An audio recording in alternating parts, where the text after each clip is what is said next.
PSC മെന്ററിന്റെ മറ്റൊരു വീഡിയോയിലേക്ക് സ്വാഗതം. നിങ്ങളെല്ലാവരും LDC പരീക്ഷയ്ക്ക് തയ്യാറെടുത്തുകൊണ്ടിരിക്കുകയാണ്. ഇനിയും പഠനം തുടങ്ങാത്തവർ വേഗം തന്നെ തുടങ്ങിക്കൊള്ളുക. ഞങ്ങളുടെ പുതിയ ബാച്ച് മാർച്ച് 27 ആരംഭിക്കുകയാണ്. LDC പരീക്ഷയ്ക്ക് നിങ്ങൾ ഉറപ്പായും പഠിച്ചിരിക്കേണ്ട 27 ടോപ്പിക്കുകൾ അടങ്ങുന്ന ഒരു ക്ലാസിന്റെ സീരീസ് ഞങ്ങൾ നിങ്ങൾക്കായി യൂട്യൂബിൽ അവതരിപ്പിക്കുന്നു. പഠനപത്രിക എന്നാണ് അതിന്റെ പേര്. അതിൽ മലയാളം ക്ലാസ് കൈകാര്യം ചെയ്യുന്നത് ഞാനാണ്.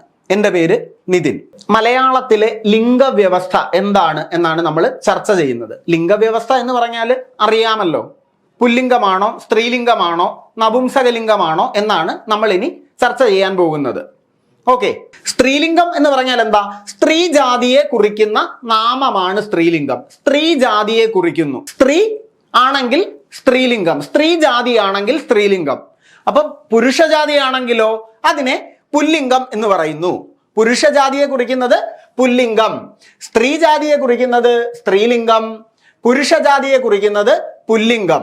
അപ്പൊ നപുംസകലിംഗം എന്ന് പറഞ്ഞാൽ എന്താ? നപുംസകലിംഗം എന്ന് പറഞ്ഞാൽ എന്താ? ഇപ്പം സ്ത്രീ പുരുഷ വ്യത്യാസമില്ലാത്ത ഒരു നാമത്തെ കുറിക്കുന്നു. ഇപ്പൊ കല്ല് എന്ന് പറയുന്ന ഒരു വാക്ക്, കല്ല്, കല്ല് ആണാണോ പെണ്ണാണോ എന്ന് പറയാൻ സാധ്യമല്ല, അല്ലേ? കല്ല് ആണാണോ പെണ്ണാണോ എന്ന് പറയുക സാധ്യമല്ല. അപ്പം അങ്ങനെയുള്ള ലിംഗം ഏതെന്ന് കൃത്യമായി നിർവചിക്കാൻ കഴിയാത്ത ഒന്നിനെ കുറിക്കുന്നതാണ് നപുംസകലിംഗം. ഇപ്പൊ സ്ത്രീലിംഗമാണെങ്കിൽ സ്ത്രീ ജാതിയെ കുറിക്കുമെന്ന് പറഞ്ഞു. അതിന്റെ ഉദാഹരണങ്ങൾ ഇതാ നോക്കിക്കേ. അമ്മ, അമ്മ, അമ്മയെന്ന് പറയുന്നത് സ്ത്രീയാണ്, അല്ലേ? അതേപോലെ മകൾ, മകൾ പെണ്ണാണ്, സ്ത്രീയാണ്, അപ്പൊ സ്ത്രീലിംഗമാണ്. പിടി, പിടി, പിടിയാന, പിടിയാന എന്ന് പറഞ്ഞാൽ പെണ്ണാന എന്നാണ്, അപ്പൊ അത് സ്ത്രീലിംഗമാണ്. പിട, പിടക്കോഴി, പിടക്കോഴി എന്ന് പറഞ്ഞാൽ പെൺകോഴി, പെൺകോഴിയാണ് പിടക്കോഴി. അപ്പോ ഇതെല്ലാം സ്ത്രീ ജാതിയെ കുറിക്കുന്ന നാമങ്ങളാണ്. ഇനി പുരുഷജാതിയെ കുറിക്കുന്ന നാമങ്ങൾ നോക്കിക്കേ. അച്ഛൻ, അച്ഛൻ പുരുഷനല്ലേ? മകൻ പുരുഷനല്ലേ? മകൻ. കൊമ്പൻ, കൊമ്പനാന, കൊമ്പനാന എന്ന് പറഞ്ഞാൽ ആണാനയാണ്, അപ്പോ അതും പുരുഷനാണ്. പൂവൻ, പൂവൻ കോഴി, പൂവൻ കോഴി എന്ന് പറഞ്ഞാൽ കോഴിയിൽ ആണായിട്ടുള്ളതാണ് പൂവൻ കോഴി, പെണ്ണായിട്ടുള്ളതിന് നമ്മൾ നേരത്തെ പറഞ്ഞു പിട, പിടക്കോഴി എന്നാണ് പറയുക. അപ്പോ അച്ഛൻ, മകൻ, കൊമ്പൻ, പൂവൻ ഇതെല്ലാം പുരുഷജാതിയെ കുറിക്കുന്നു. ഇനി നപുംസകലിംഗം നോക്കിക്കേ. വെള്ളം, കസേര, കല്ല്. ഇപ്പൊ വെള്ളം, വെള്ളം, വെള്ളത്തിന് ആണെന്നോ പെണ്ണെന്നോ വിളിക്കാൻ പറ്റുമോ? ഇല്ല. അതേപോലെ തന്നെ കസേര, കല്ല് ഇവയൊക്കെ ആണെന്നോ പെണ്ണെന്നോ വിളിക്കാൻ പറ്റുമോ? ഇല്ല. അപ്പോ അവയെല്ലാം നപുംസകലിംഗത്തിൽ ഉൾപ്പെടുത്തിയിരിക്കുന്നു. അപ്പോൾ സ്ത്രീജാതിയെ കുറിക്കുന്നത് സ്ത്രീലിംഗം, പുരുഷജാതിയെ കുറിക്കുന്നത് പുരുഷലിംഗം, പുല്ലിംഗം. നപുംസകലിംഗം എന്നാൽ സ്ത്രീ പുരുഷ ഭേദം കൽപ്പിക്കാൻ കഴിയാത്ത നാമപദങ്ങളെ കുറിക്കുന്നതാണ് നപുംസകലിംഗം. ഓക്കെ, ഇനി ഇതൊന്നും അല്ലാതെ നമ്മൾ സാമാന്യലിംഗം അല്ലെങ്കിൽ അലിംഗം, അതുമല്ലെങ്കിൽ ഉഭയലിംഗം എന്ന് പറയുന്ന ഒരെണ്ണം കൂടെ ഉണ്ട്. സാമാന്യലിംഗം അല്ലെങ്കിൽ അലിംഗം അല്ലെങ്കിൽ ഉഭയലിംഗം എന്ന് പറയുന്ന ഒന്നുകൂടി ഉണ്ട്. ഇപ്പോ എന്താണ് ഈ സാമാന്യലിംഗം അല്ലെങ്കിൽ അലിംഗം? ഈ മൂന്ന് പേരും ഒരെണ്ണത്തിനെ തന്നെ സൂചിപ്പിക്കുന്നത്. ഈ മൂന്ന് പേരും സൂചിപ്പിക്കുന്നത് ഒന്നിനെ തന്നെയാണ്. അപ്പൊ എന്താണ് ഈ സാമാന്യലിംഗം അല്ലെങ്കിൽ അലിംഗം അതുമല്ലെങ്കിൽ ഉഭയലിംഗം എന്ന് പറഞ്ഞാൽ എന്താണ്? ഇപ്പൊ സ്ത്രീലിംഗ പുല്ലിംഗ രൂപങ്ങളെ ഒരുമിച്ച് സൂചിപ്പിക്കുന്നു. സ്ത്രീലിംഗ പുല്ലിംഗ രൂപങ്ങളെ ഒരുമിച്ച് സൂചിപ്പിക്കുന്നു. ഇപ്പൊ ഉദാഹരണത്തിന് ജനങ്ങൾ, ജനമെന്ന് പറയുമ്പോൾ അതിൽ ആണും കാണും പെണ്ണും കാണും, അല്ലേ? ആണും കാണും പെണ്ണും കാണും, അവിടെ നമ്മൾ വേർതിരിച്ചെടുക്കുന്നില്ല. അതേപോലെ കുട്ടികൾ, കുട്ടികളിൽ ആൺകുട്ടികളും കാണും പെൺകുട്ടികളും കാണും, അവിടെയും നമ്മൾ. അപ്പോൾ ഈ രണ്ട് ജെൻഡറിലുമുള്ള ആൾക്കാരുണ്ടോ എന്ന് ചോദിച്ചാൽ കാണും. പക്ഷെ നമ്മൾ അത് കൃത്യമായിട്ട് ആണാണോ പെണ്ണാണോ എന്ന് പറയുന്നോ? ഇല്ല. അപ്പൊ ഇത് മിക്സഡ് ആയിട്ടാണ് പറയുന്നത്, അല്ലേ? ആണും പെണ്ണും കൂടെ മിക്സഡ് ആയിട്ടുള്ള ഒരു കൂട്ടത്തെ നമ്മൾ സാമാന്യലിംഗം അല്ലെങ്കിൽ അലിംഗം അതുമല്ലെങ്കിൽ ഉഭയലിംഗം എന്ന് പറയും. സാമാന്യലിംഗം, അലിംഗം അതുമല്ലെങ്കിൽ ഉഭയലിംഗം എന്ന് പറയും. ഓക്കെ, ഇനി നമുക്ക് കുറച്ച് ഉദാഹരണങ്ങൾ നോക്കാം. കുറച്ച് ഉദാഹരണങ്ങൾ നോക്കാം. പുല്ലിംഗം, സ്ത്രീലിംഗം. അവിടെ കൊടുത്തിരിക്കുന്നത് പുല്ലിംഗം, പുരുഷജാതിയെ സൂചിപ്പിക്കുന്നത്. ഇവിടെ കൊടുത്തിരിക്കുന്നത് സ്ത്രീ ജാതിയെ സൂചിപ്പിക്കുന്നത്. ഇപ്പോ രാജാവ്, രാജാവ്, രാജാവ് എന്നുള്ള പുല്ലിംഗ പദത്തിന് നമ്മൾ അതിന്റെ സ്ത്രീലിംഗം എന്ന് പറയുന്നത് റാണി എന്നുള്ളതാണ്. രാജാവിന് റാണി എന്നുള്ളതാണ് സ്ത്രീലിംഗം വരുന്നത്. അടുത്ത പദം നോക്കിക്കേ, തമ്പി. തമ്പി തമ്പി എന്ന് പറഞ്ഞാൽ എന്താ? അനുജൻ, സഹോദരൻ എന്നൊക്കെയുള്ള അർത്ഥമാണ്. തമ്പി എന്ന് പറഞ്ഞാല് അനുജൻ അല്ലെങ്കിൽ സഹോദരൻ എന്നൊക്കെയുള്ള അർത്ഥമാണ് തമ്പി. അപ്പൊ തമ്പി, തങ്കച്ചി. തങ്കച്ചി. തമ്പി, തങ്കച്ചി. രാജാവ്, റാണിയാണ്. തമ്പിയുടേത് തങ്കച്ചിയാണ്. തമ്പിയുടെ സ്ത്രീലിംഗം തങ്കച്ചിയാണ്. അടുത്തത് നോക്കിക്കേ, കാമുകൻ. അത് നമുക്ക് എല്ലാവർക്കും അറിയാവുന്നതാ അല്ലേ? കാമുകൻ, കാമുകി. കാമുകൻ, കാമുകി. കാമുകൻ വരുമ്പോ കാമുകന്റെ സ്ത്രീലിംഗം കാമുകി. അടുത്തത് നോക്കിക്കേ, വാര്യർ. വാര്യർ.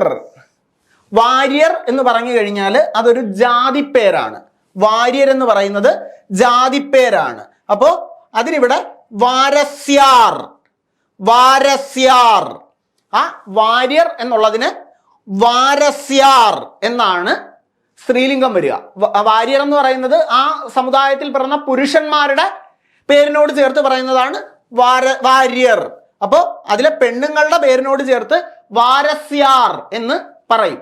അല്ലെങ്കിൽ ആ കാസ്റ്റിൽ പിറന്ന, ആ ജാതിയിൽ പിറന്ന സ്ത്രീകളെ വാരസ്യാർ എന്നാണ് പറയുന്നത്.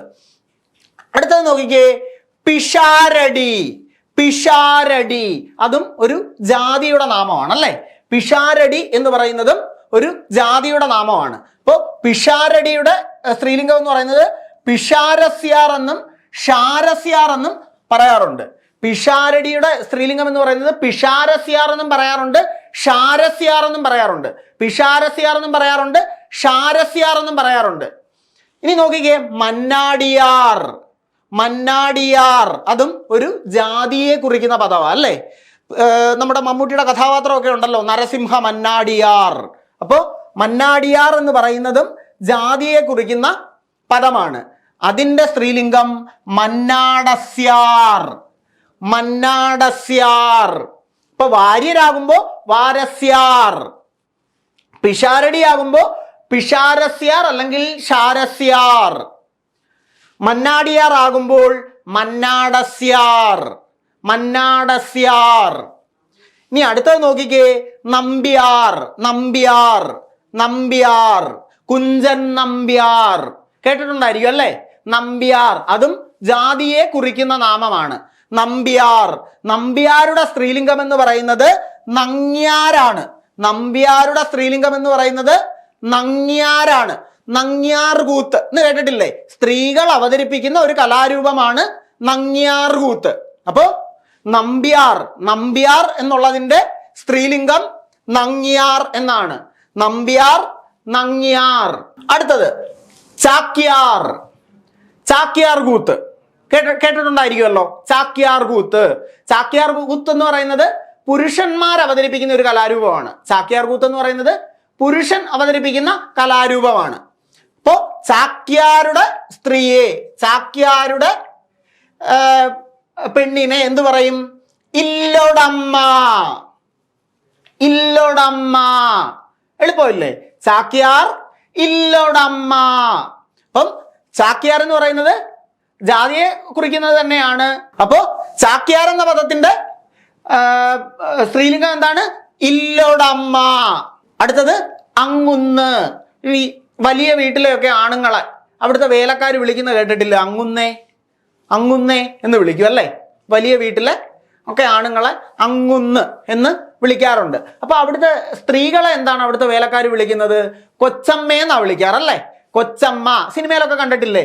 അങ്ങുന്നേ അല്ലെങ്കിൽ കൊച്ചമ്മയെ അങ്ങുന്ന് എവിടെ പോയി എന്നൊക്കെ ചോദിച്ച് കേട്ടിട്ടില്ലേ? അപ്പോ അങ്ങുന്ന് കൊച്ചമ്മ. അങ്ങുന്ന് കൊച്ചമ്മ. അങ്ങുന്നിന്റെ സ്ത്രീലിംഗ പദം കൊച്ചമ്മ. അടുത്തത് കൈമൾ. കൈമൾ എന്ന് പറയുന്നതും ഒരു ജാതിയാണ്. കൈമൾ എന്ന് പറയുന്നതും ഒരു ജാതി തന്നെയാണ്. അപ്പൊ കൈമൾ എന്ന് പറയുന്ന ആ ജാതിയിൽപ്പെട്ട പുരുഷന്മാരുടെ പേരിനൊപ്പം ആണ് കൈമൾ എന്ന് ചേർത്ത് പറയുന്നത്. അപ്പോ അവരുടെ സ്ത്രീകളെ കുഞ്ഞമ്മ എന്നാണ് പറയുക.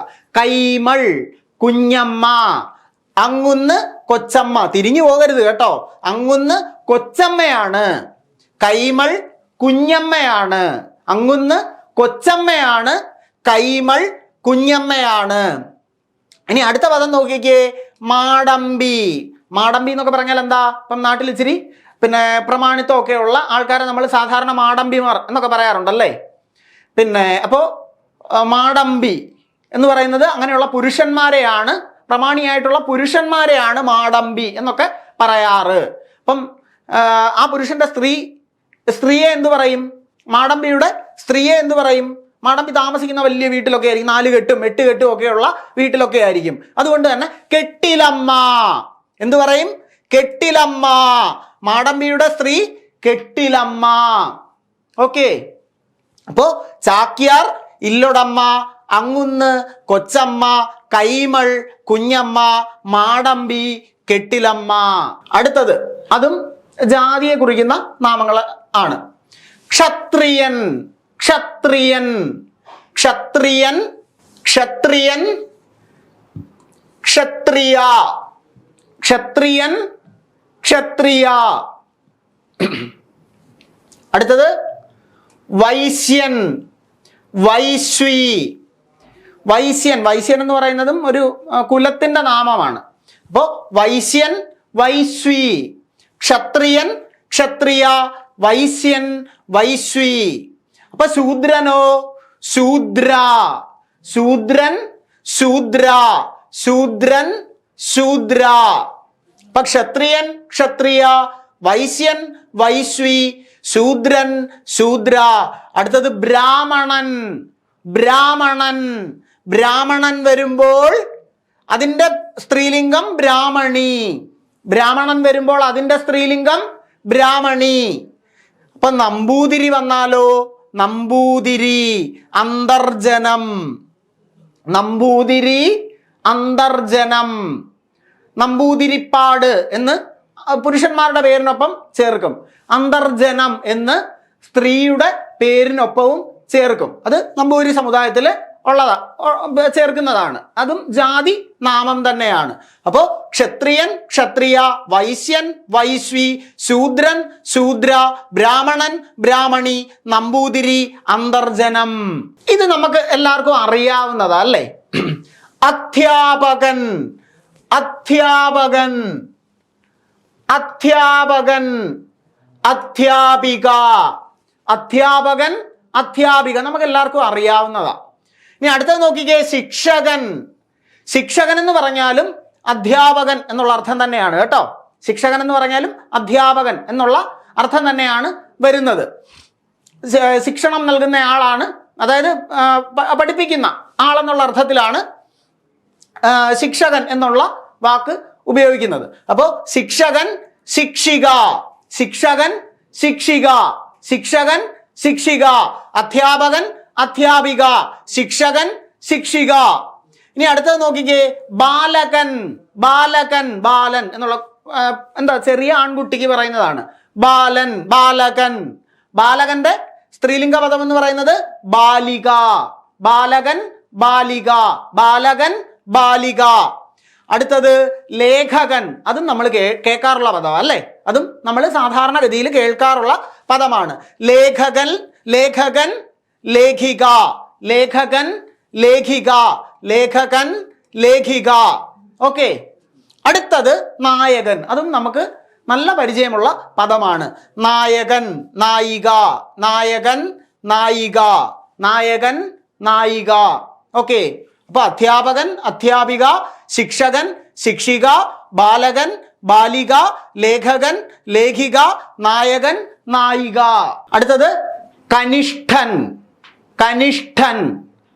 കനിഷ്ഠൻ എന്ന് പറഞ്ഞാലും കനിഷ്ഠൻ എന്ന് പറഞ്ഞാലും കനിഷ്ഠൻ കനിഷ്ഠൻ എന്ന് പറഞ്ഞാലും ഇളയവൻ, ഇളയ സഹോദരൻ എന്നൊക്കെയാണ് അർത്ഥം.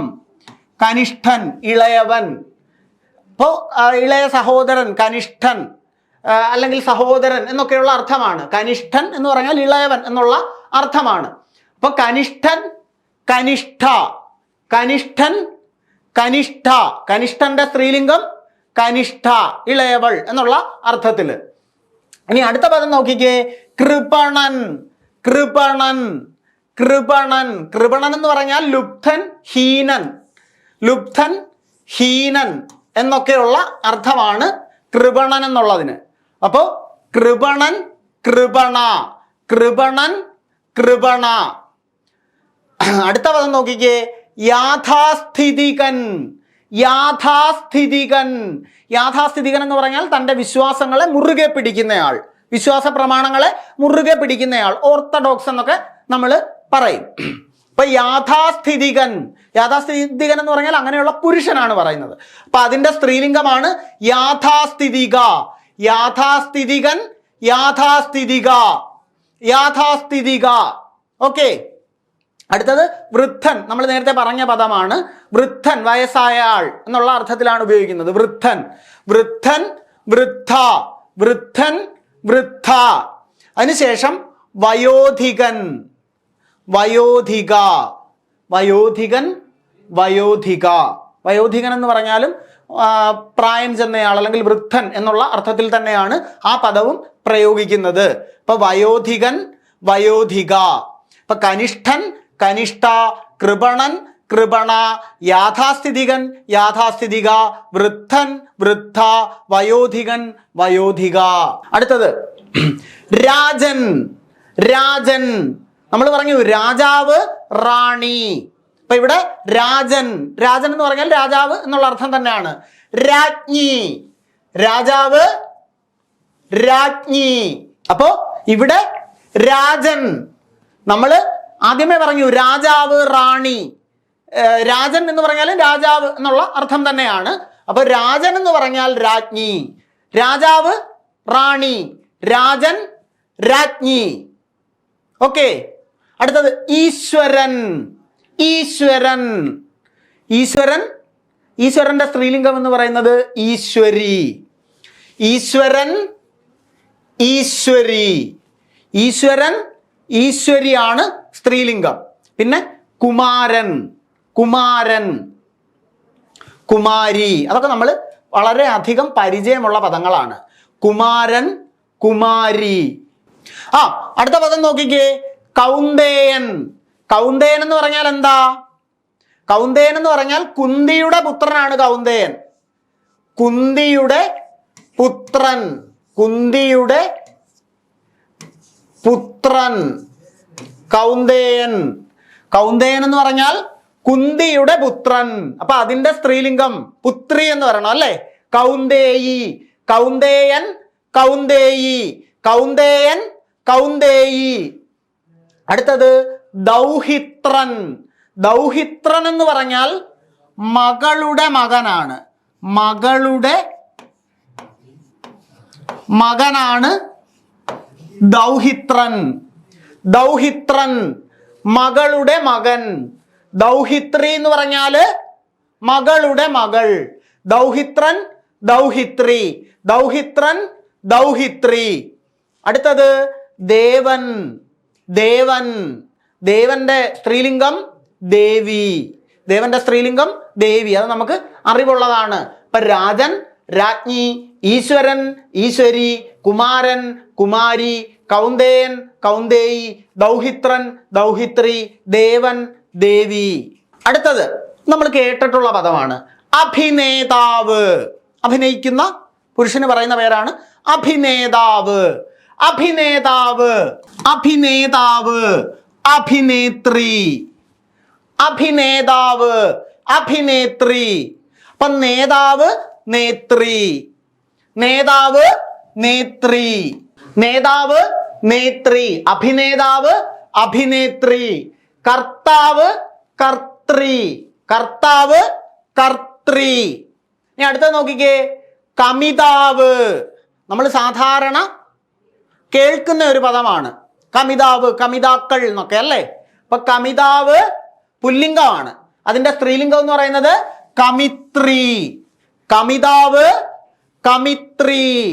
പിന്നെ അടുത്തത് നോക്കിക്കേ, രക്ഷിതാവ്. അത് നമ്മൾ സാധാരണ കേൾക്കുകയും ഉപയോഗിക്കുകയും ചെയ്യുന്ന പദമാണ്. രക്ഷിതാവ്, രക്ഷിത്രി, രക്ഷിതാവ്, രക്ഷിത്രി. ഇപ്പോ അഭിനേതാവ്, അഭിനേത്രി, കർത്താവ്, കർത്തൃ, കമിതാവ്, കമിത്രി, രക്ഷിതാവ്, രക്ഷിത്രി, നേതാവ്, നേത്രി. അടുത്തത് ബലവാൻ. ബലവാൻ, ബലമുള്ളവൻ, ബലവാൻ, ബലവാൻ, ബലവതി. ബലവാൻ ബലവതി അല്ലേ, ബലവതി. അടുത്തത് ഭഗവാൻ, ഭഗവതി. അതുപോലെ ഭവാൻ, ഭവതി.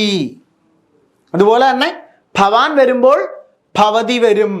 ബലവാൻ ബലവതി, അപ്പൊ അവിടെ വതി. ഭഗവാൻ ഭഗവതി, അവിടെയും വതി എന്ന് വരും. ഭവാൻ ഭവതി. അടുത്തത് ഗുണവാൻ, ഗുണവതി. ഗുണവാൻ ഗുണവതി. ഗുണവാൻ എന്നുള്ളതിന്റെ സ്ത്രീലിംഗം ഗുണവതി. അവിടെ കണ്ടോ, വാൻ വതി, വാൻ വതി, അങ്ങനെയാണ് വന്നിരിക്കുന്നത്. അടുത്തത് നോക്കിക്കേ, ഈ സ്ത്രീലിംഗം വരുമ്പോ ഇവിടെ യോഗി എന്നുള്ള പദത്തിന്റെ സ്ത്രീലിംഗം, യോഗി എന്നുള്ള പദത്തിന്റെ സ്ത്രീലിംഗം അവിടെ യോഗിനി, യോഗിനി. സാക്ഷി വരുമ്പോ കണ്ടോ, സാക്ഷി. സാക്ഷി വരുമ്പോ സാക്ഷിണി. ആ പദത്തിന്റെ കൂടെ ഒരു നീ അല്ലെങ്കിൽ നീ ഇട്ട് കൊടുക്കുമ്പോൾ അതിന്റെ സ്ത്രീലിംഗമാകും. യോഗി യോഗിനി, സാക്ഷി സാക്ഷിണി, പക്ഷി പക്ഷിണി, പക്ഷി പക്ഷിണി, ഏകാകി ഏകാകി ഏകാകിനി, ഏകാകി ഏകാകിനി, പക്ഷി പക്ഷിണി, ഏകാകി ഏകാകിനി. ചക്രവർത്തി, ചക്രവർത്തിയുടെ സ്ത്രീലിംഗം ചക്രവർത്തിനി, ചക്രവർത്തിനി. അപ്പൊ ഇവിടെ നമ്മൾ ചെയ്തിരിക്കുന്നത് നോക്കിക്കേ, ആ പദത്തിന്റെ അവസാനം ഒരു നീ അല്ലെങ്കിൽ നീ ചേർത്തിരിക്കുന്നു. അടുത്തത് പ്രഭു, പ്രഭു. പ്രഭു എന്നുള്ള പദം നമുക്ക് വളരെ പരിചിതമാണ്. അതുകൂടാതെ ഈ അടുത്ത കാലത്ത് സോഷ്യൽ മീഡിയ വഴി അതിലേറെ നമ്മൾ ആ പദത്തെ കേട്ടുകൊണ്ടും പരിചയപ്പെട്ടുകൊണ്ടും ഇരിക്കുന്നു അല്ലേ, പ്രഭു. അപ്പൊ പ്രഭുവിന്റെ സ്ത്രീലിംഗം പ്രഭുയി, പ്രഭുയി. നമ്മൾ നേരത്തെ വൈശ്യൻ പഠിച്ചു, വൈശ്വി. അപ്പൊ ഇവിടെ പ്രഭു, പ്രഭുയി, പ്രഭുയി. അടുത്തത് നോക്കിക്കേ, സിംഹം, സിംഹം, സിംഹി. സിംഹത്തിന്റെ സ്ത്രീലിംഗം സിംഹി എന്നുള്ളതാണ്. ഇനി കവി, ഇത് നേരത്തെ ചോദിച്ചിട്ടുള്ളതാണ് കേട്ടോ. കവി, കവയിത്രി, കവി കവയിത്രി. അത് തെറ്റിക്കരുത്, കവയിത്രി, കവയിത്രിയാണ്, തെറ്റിക്കരുത്, ഒരു കാരണവശാലും തെറ്റിക്കരുത്. നമുക്ക് കവയത്രി, കവയിത്രി, കവിയിത്രി എന്നൊക്കെ തരും, അത് ഒരു കാരണവശാലും തെറ്റരുത്. കവയിത്രിയാണ്, കവയിത്രി. ഇനി അടുത്തത് വിധുരൻ. വിധുരൻ എന്ന് പറഞ്ഞാല് ഭാര്യ മരിച്ച പുരുഷനെയാണ് വിധുരൻ എന്ന് പറയുന്നത്. നമ്മൾ വിധവ എന്നുള്ള പദം കേട്ടിട്ടുണ്ടായിരിക്കും, പക്ഷെ വിധുരൻ എന്നുള്ള പദം അധികം അങ്ങനെ ഉപയോഗിച്ച് കേട്ടിട്ടില്ലായിരിക്കും. വിധുരൻ എന്നാൽ ഭാര്യ മരിച്ച ആൾ, ഭാര്യ മരിച്ച ആൾ, അതാണ് വിധുരൻ. വിധുരന്റെ സ്ത്രീലിംഗം വിധവ, ഭർത്താവ് മരിച്ച സ്ത്രീ. ഇത് ഭാര്യ മരിച്ച പുരുഷൻ, ഇത് ഭർത്താവ് മരിച്ച ആൾ, ഇത് ഭാര്യ മരിച്ച ആൾ. വിധുരൻ ഭാര്യ മരിച്ചയാൾ, ഭർത്താവ് വിധവ ഭർത്താവ് മരിച്ചയാൾ, അങ്ങനെ. അപ്പൊ വിധുരൻ പുല്ലിംഗമാണ്, വിധവ സ്ത്രീലിംഗമാണ്. അടുത്തത് സഖാവ്, സഖി, സഖാവ് സഖി. അപ്പോൾ ഇന്ന് നമ്മൾ കുറേയേറെ പദങ്ങളുടെ സ്ത്രീലിംഗം പുല്ലിംഗം എല്ലാം ചർച്ച ചെയ്തു. അതുപോലെ തന്നെ ആദ്യം സമാന പദം ചർച്ച ചെയ്തു. അപ്പോൾ ക്ലാസ് ഇഷ്ടപ്പെട്ടെന്ന് വിശ്വസിക്കുന്നു. ഇതിന് മുൻപുള്ള ക്ലാസ്സുകൾ കണ്ടിട്ടില്ലെങ്കിൽ അത് കാണുക. ഇതിന് ശേഷമുള്ള ക്ലാസ്സുകൾ കിട്ടുന്നതിന് വേണ്ടി നിങ്ങൾ ചാനൽ സബ്സ്ക്രൈബ് ചെയ്യുക. ക്ലാസ് ഇഷ്ടപ്പെട്ടെങ്കിൽ എല്ലാവരും ലൈക്ക് അടിക്കുക. PSC പരീക്ഷയ്ക്ക് ഉറപ്പായും ചോദിക്കുന്ന ടോപ്പിക്കുകൾ മനസ്സിലാക്കി അതനുസരിച്ച് കുട്ടികൾക്ക് ക്ലാസ് നൽകുന്നത് കൊണ്ടാണ് നമുക്ക് ഇത്രയും നല്ലൊരു റിസൾട്ട് ക്രിയേറ്റ് ചെയ്യാൻ സാധിക്കുന്നത്. അതുകൊണ്ടാണ് ഇവിടെ വരുന്ന കുട്ടികളിൽ 5-ൽ ഒരാൾക്ക് സർക്കാർ ജോലി എന്ന സ്വപ്നം സാക്ഷാത്കരിക്കാൻ കഴിയുന്നത്. ഇതുപോലെ മലയാളത്തിന്റെ അടുത്തൊരു ക്ലാസ്സുമായി വീണ്ടും കാണാം. ബാച്ചിനെ കുറിച്ച് കൂടുതൽ അറിയുവാൻ താഴെ കാണുന്ന നമ്പറിൽ ബന്ധപ്പെടുക.